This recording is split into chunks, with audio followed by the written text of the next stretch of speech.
I'm not a jealous man. Never have been. My job in risk management trained me to think 10 steps ahead, to map probabilities, to see patterns where others see chaos. But none of that prepared me for what I found on a Tuesday morning in October, staring at my laptop screen with a cup of coffee growing cold in my hand. The Nest Cam had been Madison's idea. For security, she'd said, gesturing toward the driveway with that practiced smile she used for clients. You know how break-ins have been up in the neighborhood? I'd installed it without question. Madison McKenzie, my wife of 8 years, mother of our 6-year-old son Tyler, successful PR consultant, had never given me reason to doubt her. She was organized, ambitious, beautiful, in that effortless way that made other men's wives hate her at school functions. She managed our household like she managed her clients' crises, smoothly, efficiently, with just enough charm to make you forget you were being handled. The footage I'm watching now shows Madison emerging from our colonial at 8:47 a.m. She's dressed too perfectly for a school drop-off, the burgundy wrap dress I bought her for our anniversary, heels that click against the driveway, hair swept back in a way that took longer than 5 minutes. Tyler bounces beside her in his soccer uniform, backpack slung over one shoulder. She loads him into her white BMW, checks her reflection in the side mirror, and drives away. Standard Tuesday morning routine, except Tyler had a half day that Tuesday, and his soccer practice was canceled due to field maintenance.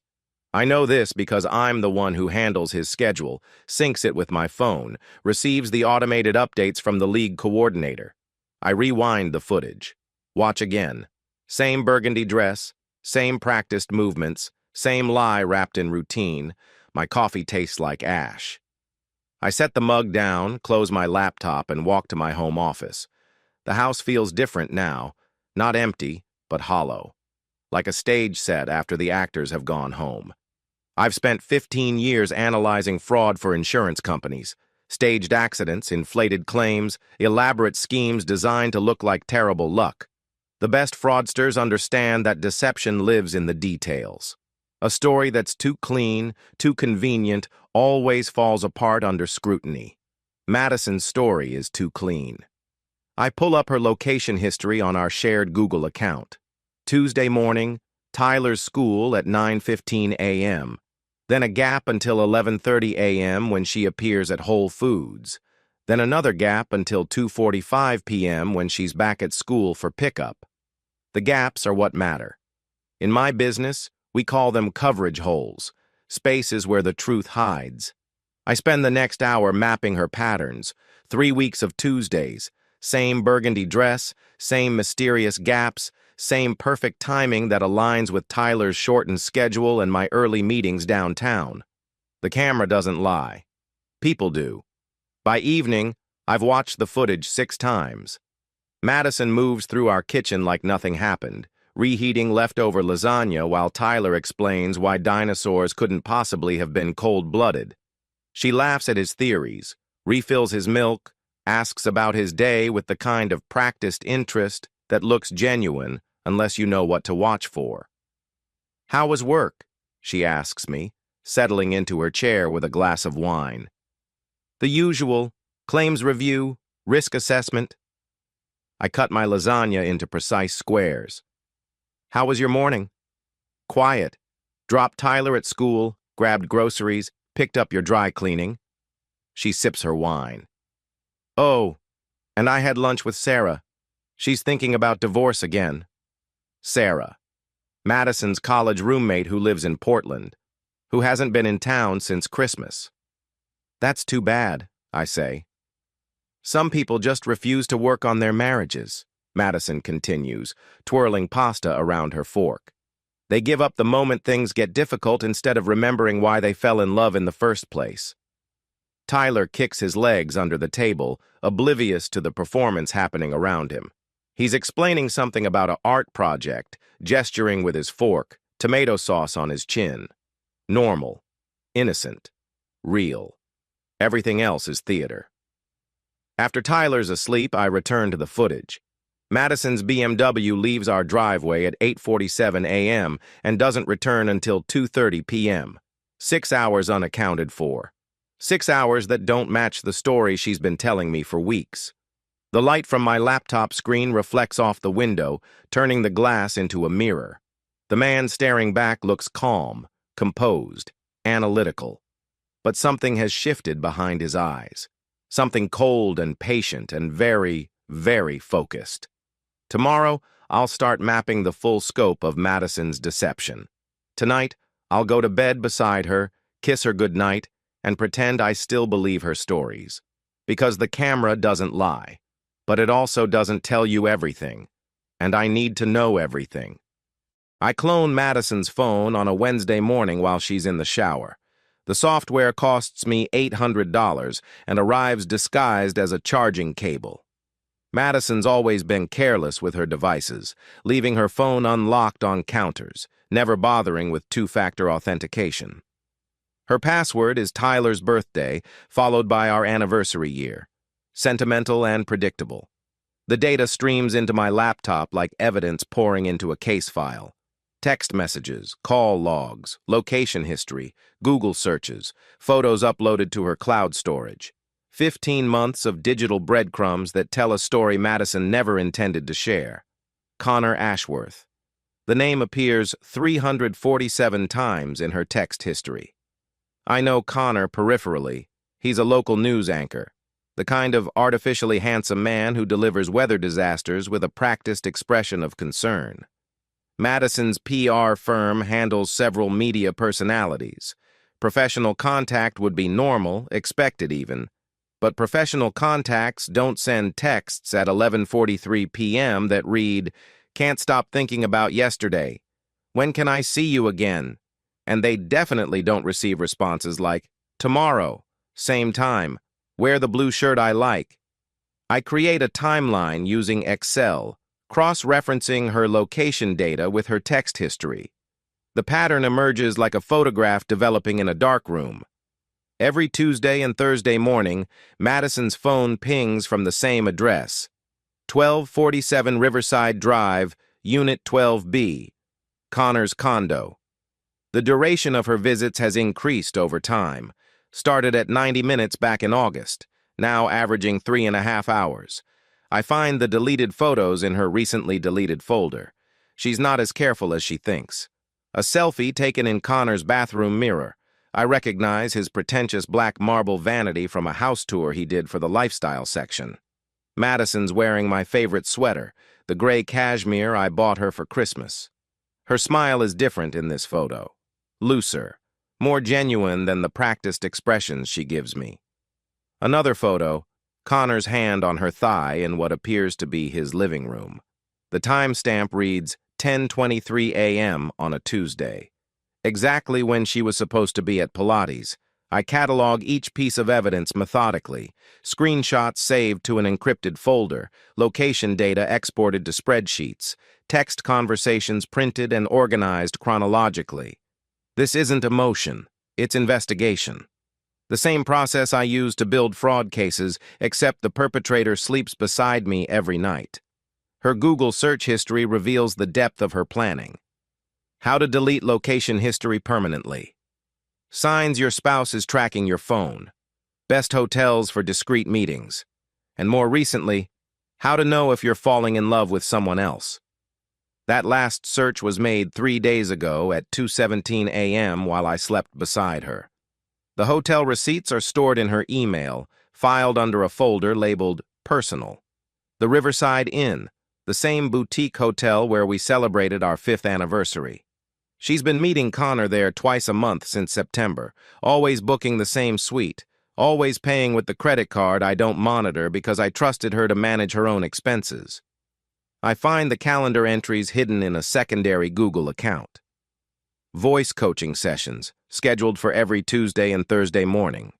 Professional development, she'd called it when I asked about her new routine. Helping Connor work on his delivery for the morning show. She was helping him with something, but it wasn't his delivery. The scope of her deception is staggering. Fake lunches with friends who live in other states. Fabricated client meetings that don't exist. fictional errands that cover 3-hour gaps in her schedule. She's been living a double life with the precision of a professional operative, except she left digital fingerprints everywhere. I close my laptop as Madison emerges from her bathroom, wrapped in the white terry robe I bought her last Mother's Day. She's humming something under her breath, moving with the satisfied ease of someone who believes her secrets are safe. "Big day ahead?" I ask. She settles at her vanity, begins her morning skincare routine. "Nothing too crazy. Meeting with the Johnson account at 10, lunch with potential clients at noon. Might run late. They want to discuss a long-term contract." The Johnson account canceled their retainer 2 weeks ago. I know because Madison complained about it over dinner, frustrated about losing a reliable income stream. "That's great," I say. "New business is always good." She catches my eye in the mirror, smiles. "We could use the extra money. Tyler's growing so fast, and you know how expensive his travel soccer is getting. Travel soccer that I research and register him for. Fees that I pay from accounts she doesn't access." "Whatever you think is best," I tell her. She turns, crosses to where I'm sitting on the edge of our bed, leans down and kisses my forehead like she has 1,000 times before. Her lips are soft, familiar. She smells like the lavender body lotion she's used since college. "I love you," she says. The words land like stones in still water. No ripples, no impact. Just weight settling into dark places where they can't do any more damage. "Love you too," I reply. She gathers her things, checks her reflection one final time, and heads downstairs.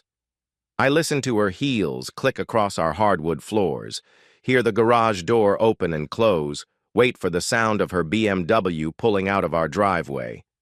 Then I return to my laptop and continue mapping the architecture of her betrayal. Because now, I know everything.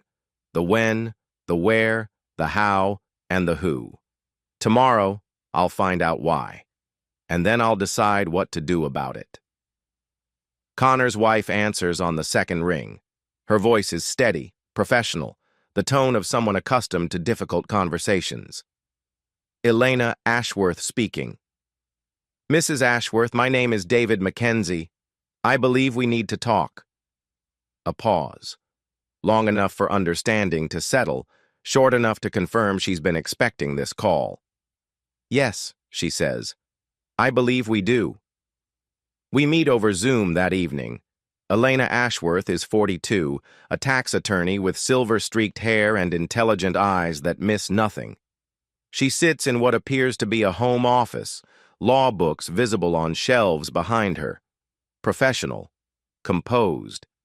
Nothing like the scorned wife archetype Madison probably imagines when she thinks about Connor's marriage. "How long have you known?" I ask. 6 weeks. Connor's not as clever as he thinks he is." Elena's expression doesn't change. "You?" 4 days, since I started looking." She nods, unsurprised. "Madison's phone records?" "Among other things. You?" "Credit card statements, hotel charges. Connor's been using our joint account for his romantic gestures, expensive dinners, weekend getaways when he claimed to be at broadcasting conferences." Elena picks up a coffee mug, takes a measured sip. "He charged a $1,000 bracelet to our Amex last week. I'm assuming it wasn't for me." I think of the delicate gold chain Madison wore to Tyler's parent-teacher conference, new jewelry she claimed was a gift from her sister. "Have you confronted him?" I ask. "No. Have you?" "No," I replied. Elena leans back in her chair. "Good. We're both attorneys, Mr. Mackenzie. We understand that evidence gathering comes before action." "Not attorneys. I'm risk management, she's tax law. But the principle applies. We're both trained to think strategically, to build cases methodically, to consider long-term consequences before making moves." "What are you thinking?" I ask. "Public exposure. Controlled demolition of their fantasy." Elena's voice remains level, clinical. "They want to play house while keeping their comfortable lives intact. I think it's time their two worlds collided." I find myself nodding. This isn't about screaming matches or dramatic confrontations. It's about justice served at room temperature. Connor's birthday party, Elena continues. Next Saturday, he's throwing himself a celebration at the country club. Industry people, friends, neighbors, very image-conscious crowd. Madison will be there. I check Madison's calendar. She'd mentioned Connor's party weeks ago, framed it as a networking opportunity. She's planning to attend. Perfect. Elena opens what appears to be a manila folder on her desk. I've prepared documentation, photos, bank statements, hotel receipts, text message screenshots, everything needed to establish a clear timeline of their affair. What exactly are you proposing? A birthday gift, publicly presented, very dramatic, very final. Elena's smile is cold as winter morning. Connor loves being the center of attention.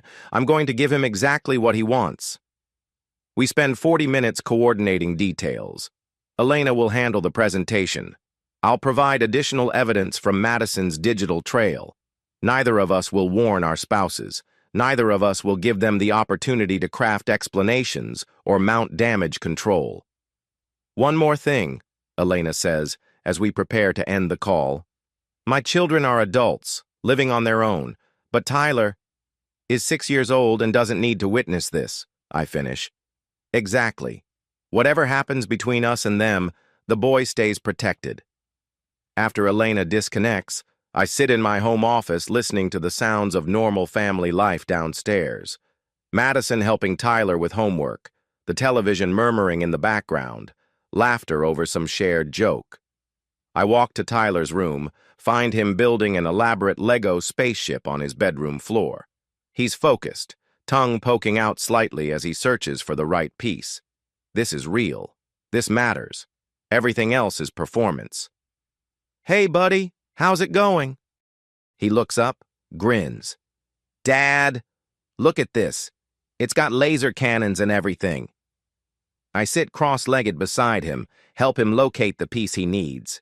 His small hands work with the concentrated seriousness of childhood, building something meaningful from scattered parts. Dad, he says without looking up from his construction. Yeah? Are you and Mom okay? She seems sad sometimes, like when she thinks no one's looking. The question hits like a physical blow.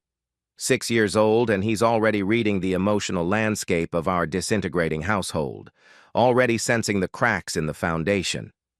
I choose my words carefully. Sometimes grown-ups have problems they need to work through.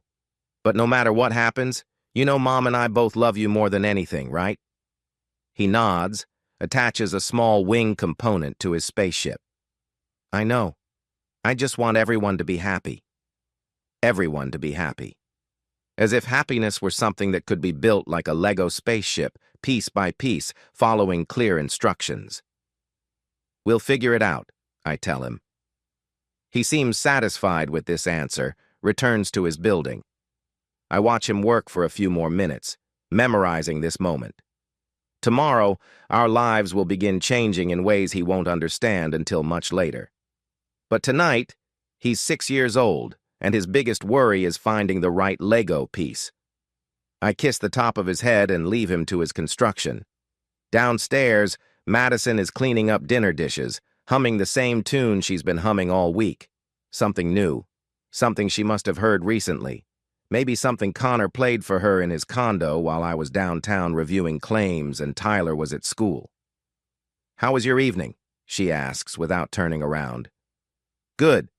Caught up on some work. You've been putting in long hours lately. Big case I'm working on. Complex fraud investigation.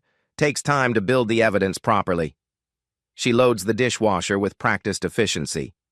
Well, don't work too hard. Life's short, you know. Life's short. Words of wisdom from a woman who's been stealing hours from her own family to build a fantasy with someone else's husband. You're right, I say. I should probably wrap things up soon. And I will. Saturday can't come fast enough. The Riverside Country Club buzzes with the refined energy of people who believe their lives are worth celebrating. Connor's birthday party sprawls across the main dining room. Industry colleagues, neighbors, golf buddies, and their perfectly groomed wives mingling under crystal chandeliers while jazz music plays softly in the background. I arrive alone. Madison left early to help with setup, which translated to an hour-long pre-party meeting with Connor in the coat check room. I know this because Elena's been tracking both of them since noon, sending me periodic updates via encrypted text. Connor holds court near the bar, wearing the navy blazer Madison bought him last month, charged to our joint account as a client appreciation gift. He's telling some story that requires dramatic gestures, his audience laughing on cue. Local celebrity in his element, basking in attention that feels like love until you realize it's just performance. Madison appears at his elbow with practiced casualness, refilling his scotch, touching his arm briefly while delivering what appears to be a witty observation. She's wearing the black cocktail dress I complimented her on last week, the one she claimed was for client events. Her smile is radiant, genuine in a way I haven't seen directed at me in months. They're good at this. Natural performers who understand that the best lies are wrapped in truth. To everyone else, they look like a successful PR consultant and her media client sharing industry gossip. The perfect cover story. Elena enters at 8:30, carrying an elegant gift bag tied with silver ribbon. She's dressed like she's attending a board meeting, tailored black suit, minimal jewelry, hair pulled back in a severe bun. Everything about her appearance suggests serious business. She moves through the crowd with purpose, ignoring the casual greetings from people who know her peripherally. Her target is clear, the birthday boy holding court by the windows overlooking the golf course. I position myself near the back of the room, close enough to witness but far enough to avoid immediate association. This is Elena's show. I'm just documentation. Connor! Elena's voice cuts through the cocktail conversation. Happy birthday, darling. He turns, surprise flickering across his television-perfect features. Madison's smile falters slightly. This wasn't part of their choreography. Elena, I didn't expect... I'm glad you could make it. Connor's recovery is smooth, but not perfect.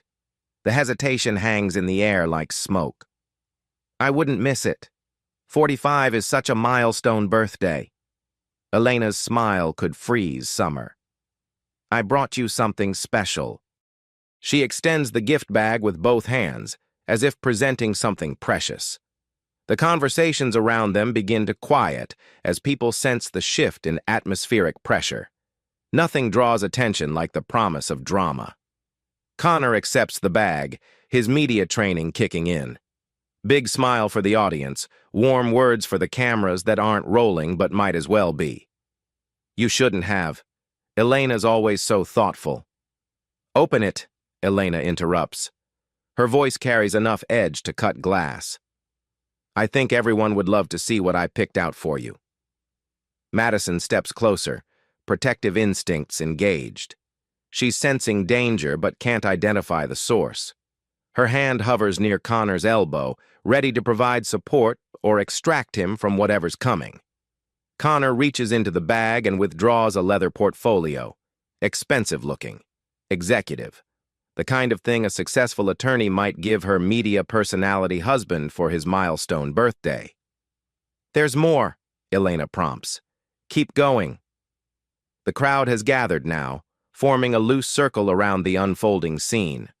Connor's colleagues from the station, Madison's professional contacts, neighbors who've known both couples for years, all watching with the anticipatory silence of an audience waiting for the curtain to rise.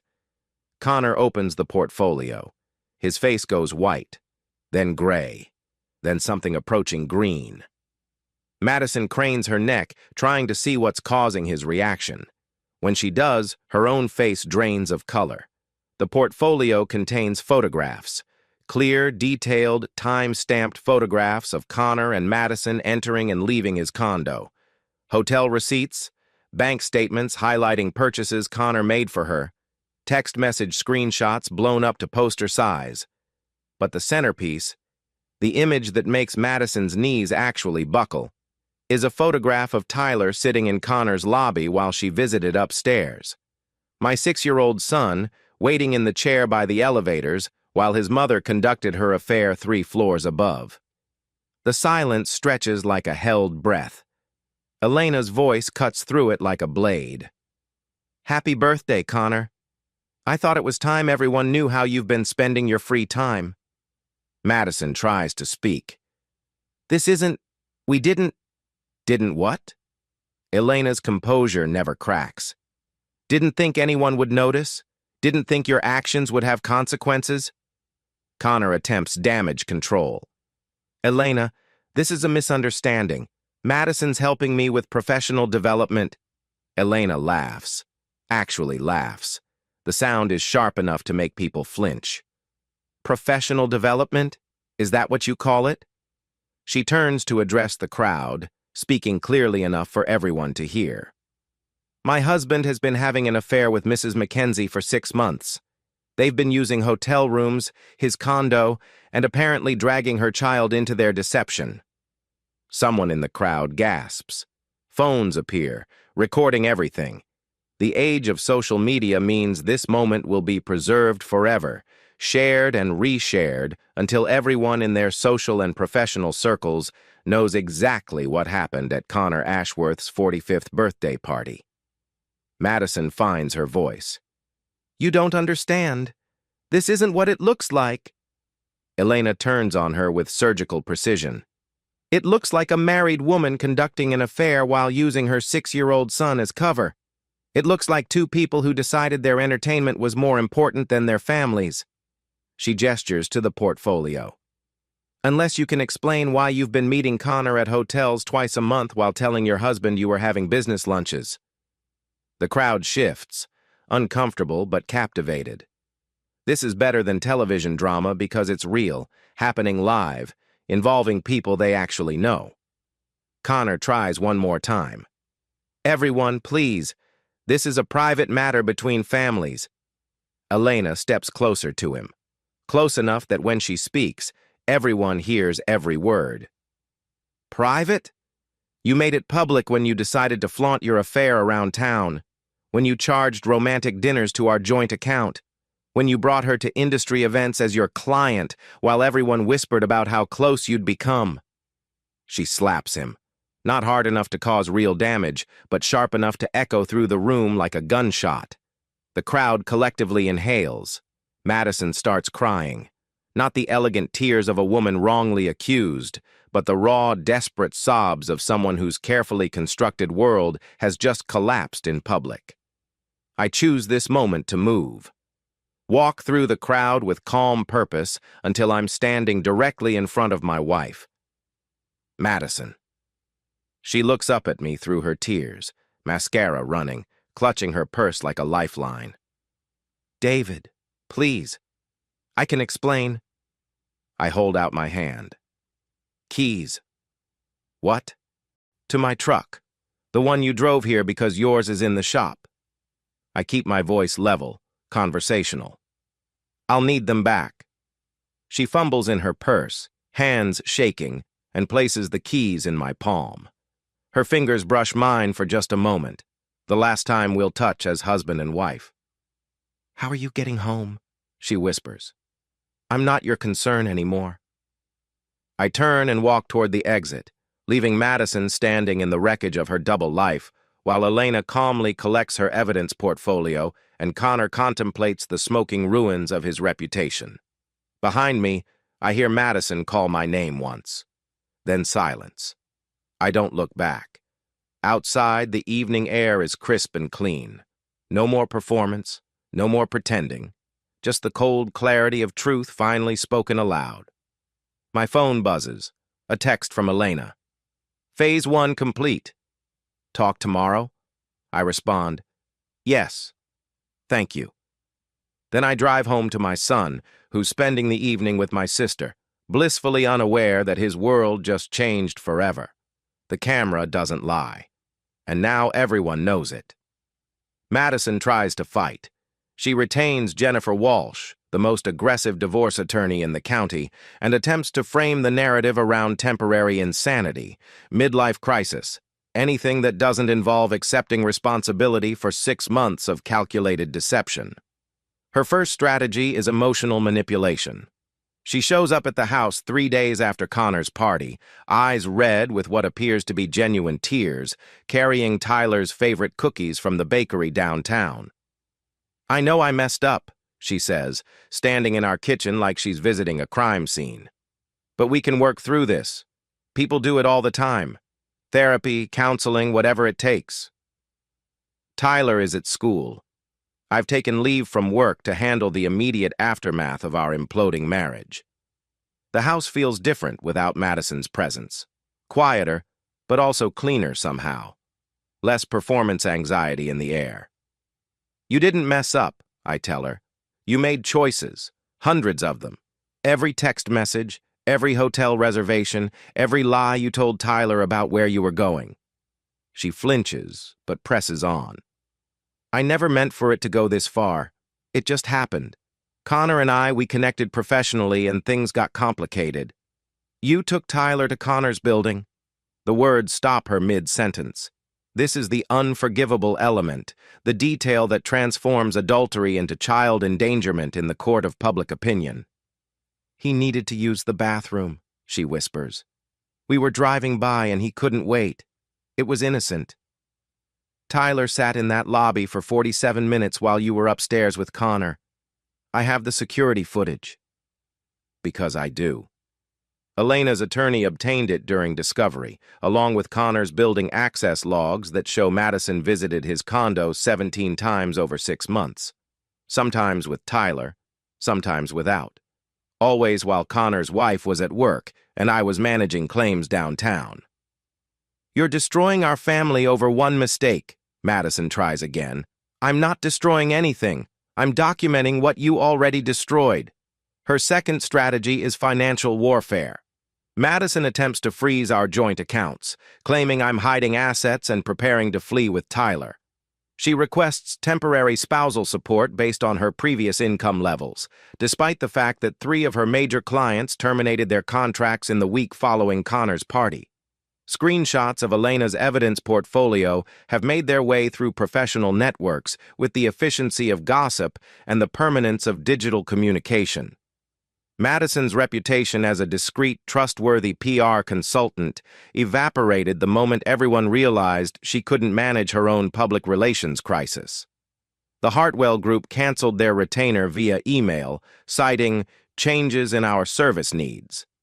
Morrison Industries simply stopped returning her calls. The city's tourism board, her largest account, replaced her with a competitor who sent a form letter about selecting a vendor whose values align with our mission. "She's experiencing natural consequences," my attorney explains during a case preparation meeting. "Adultery isn't illegal, but hypocrisy is bad for business. She sold herself as someone who could manage public image while conducting a very public affair. Clients don't trust representatives who can't represent themselves." Madison's strategy shifts to custody warfare. She files for primary custody of Tyler, claiming I'm an unfit father who prioritized work over family, creating conditions that led to her seeking emotional support elsewhere. Jennifer Walsh is good at her job. She paints Madison as a devoted mother driven to poor choices by a cold, emotionally unavailable husband. She highlights my travel schedule, the long hours I spent building fraud cases, my clinical approach to our marriage dissolution. But she can't overcome the evidence. Tyler's school records show that I handled 90% of his educational communication. His medical records list me as the primary contact for appointments and emergencies. His extracurricular activities were researched, registered, and funded by me while Madison was busy with her Tuesday and Thursday voice coaching sessions. The prenup I insisted on before our wedding becomes the third rail that electrocutes Madison's financial claims.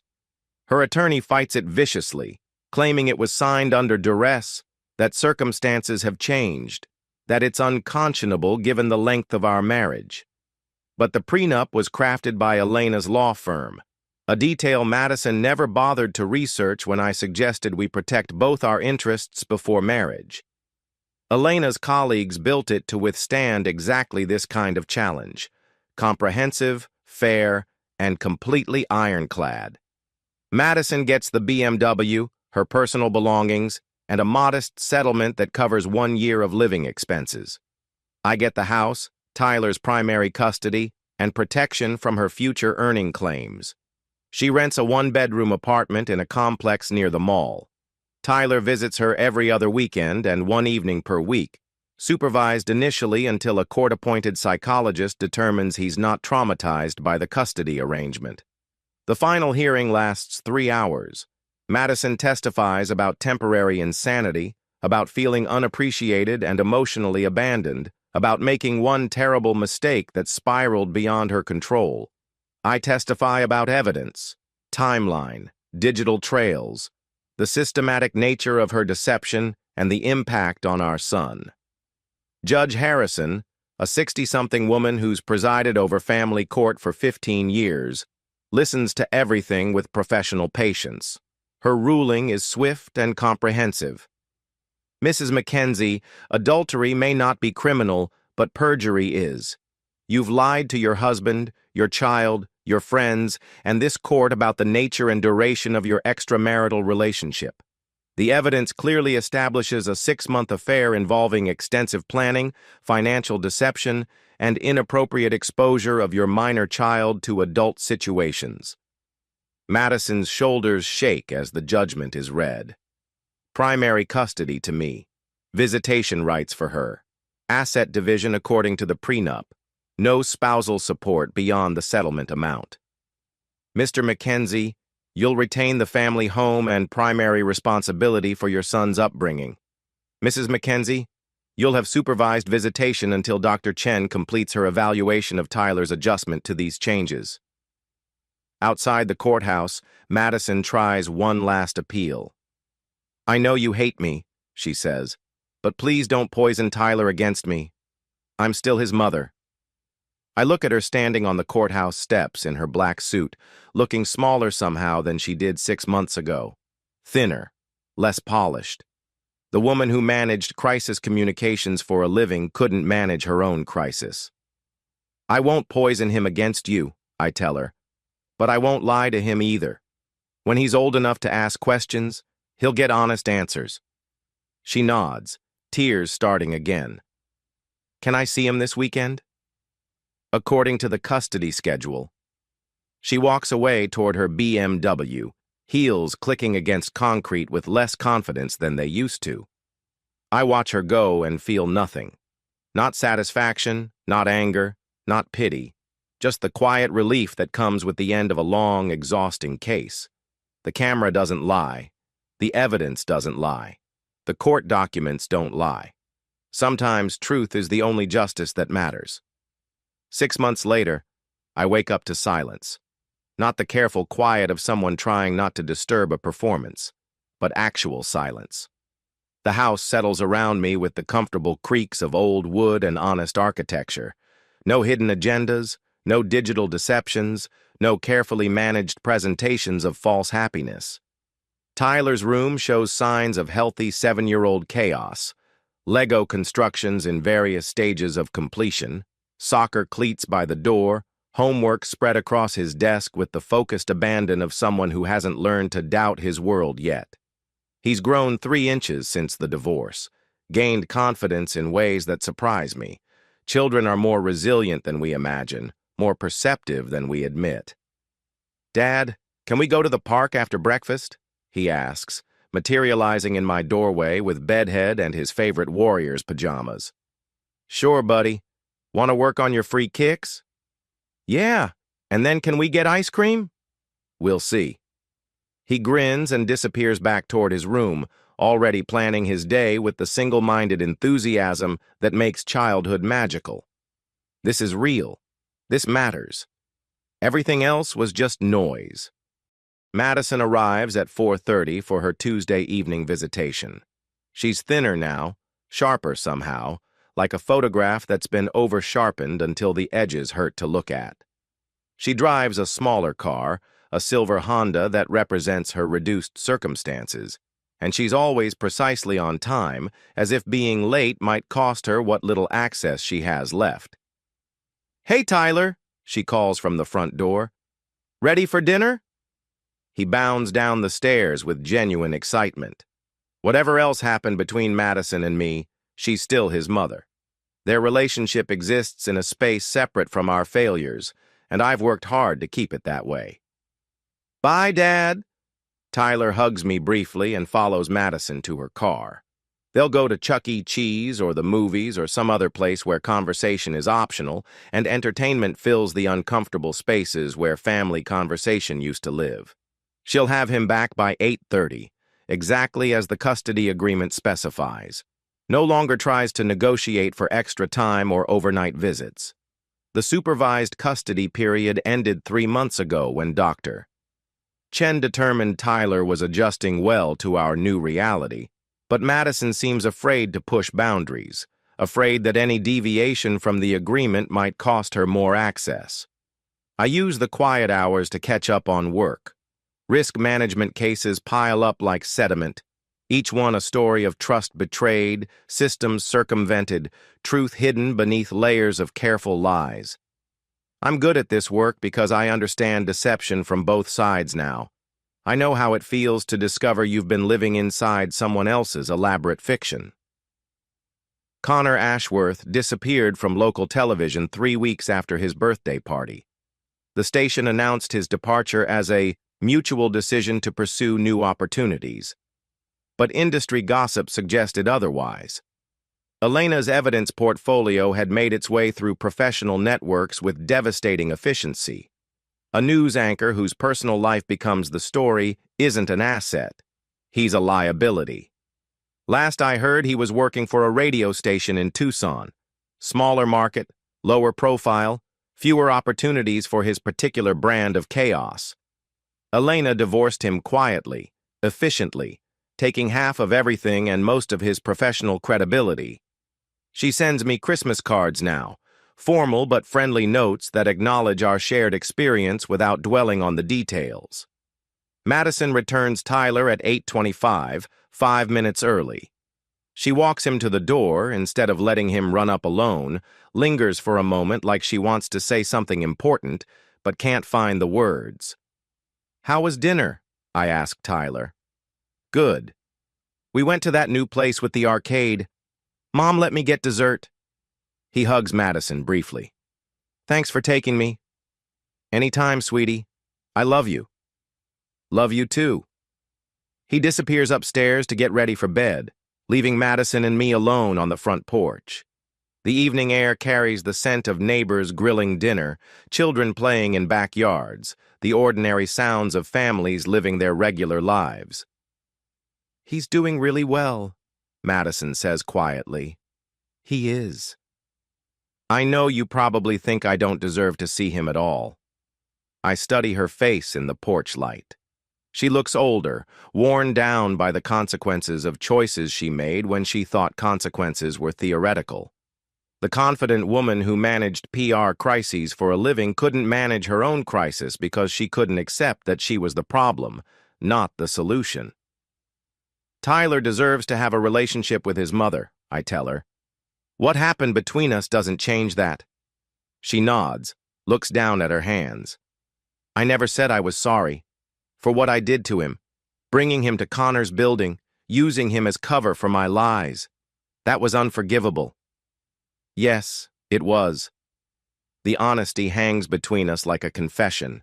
No softening, no qualification, no attempt to make her feel better about choices that can't be undone. "I think about it every day," she continues. "How selfish I was. How I convinced myself I was protecting him by keeping things secret, when really I was just protecting myself." "What do you want me to say, Madison?" She looks up at me. "Nothing. I just wanted you to know that I know what I did. All of it. Not just the affair, but the lies, the manipulation, the way I made you feel crazy for noticing things that were actually happening. This is as close to genuine accountability as she's capable of reaching. Not the performance tears and strategic apologies she tried during the divorce proceedings, but actual recognition of damage done. "I'm not going to forgive you," I tell her. "If that's what you're looking for." "I'm not. I know better now." She adjusts her purse strap, prepares to leave. "I just wanted you to know that some of us do learn from our mistakes, even when it's too late to matter." She walks back to her Honda, drives away into the gathering darkness. I watch her taillights disappear around the corner, then go inside to help Tyler with his bedtime routine. He's already in his pajamas, brushing his teeth with the mechanical thoroughness of someone following a familiar script. His reflection in the bathroom mirror shows a kid who's learned to adapt, to find stability in new routines, to trust that some adults keep their promises, even when others don't. "Dad?" he says around his toothbrush. "Yeah? Are you happy now?" The question catches me off guard, not because it's complicated, but because it's simple. "I am. Are you?" He spits, rinses, considers the question with 7-year-old seriousness. "Yeah. I like it when things are quiet. When I don't have to worry about grown-up stuff." "You shouldn't have to worry about grown-up stuff." "I know.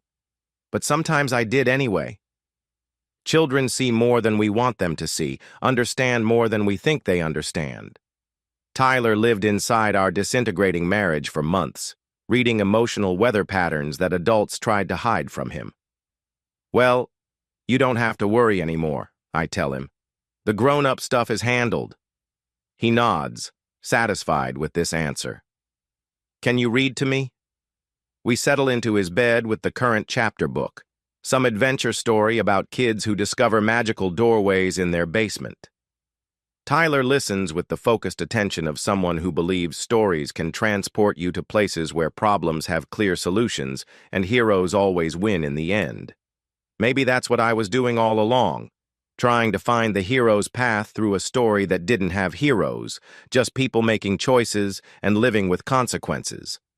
Madison chose excitement over stability, fantasy over reality, performance over truth.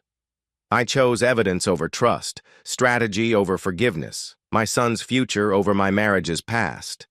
Neither of us was heroic. Both of us were human. But only one of us was willing to live in the real world when the fantasy ended. Tyler falls asleep during Chapter 7, breathing deeply with the untroubled sleep of childhood. I close the book, turn off his bedside lamp, and sit in the darkness, listening to the quiet house around us. No more hidden phones buzzing with secret messages. No more careful choreography around Madison's schedule. No more pretending not to notice the obvious. Just silence. Honest, peaceful, uncomplicated silence. I didn't do this for revenge, though revenge was certainly part of it. I did it because someone had to end the lie, and Madison couldn't see past her own reflection long enough to tell the truth. The camera doesn't lie. People do. But truth, once exposed, has a way of arranging itself into patterns that make sense. Madison lives with the consequences of her choices. Tyler lives with the security of honest answers to difficult questions. I live with the quiet satisfaction of work completed properly. Tomorrow, we'll go to the park and work on Tyler's free kicks. We'll get ice cream if he's good about homework. We'll live the ordinary life that Madison found too boring to sustain. And it will be enough. More than enough. It will be real. And that's the end of today's story. If you enjoyed it, please give this video a thumbs up and drop a comment below. Your support helps the algorithm push my content further. If you're new to the channel, don't forget to hit that subscribe button. It really helps me keep creating more stories for you. Thanks for watching, and I'll see you in the next one.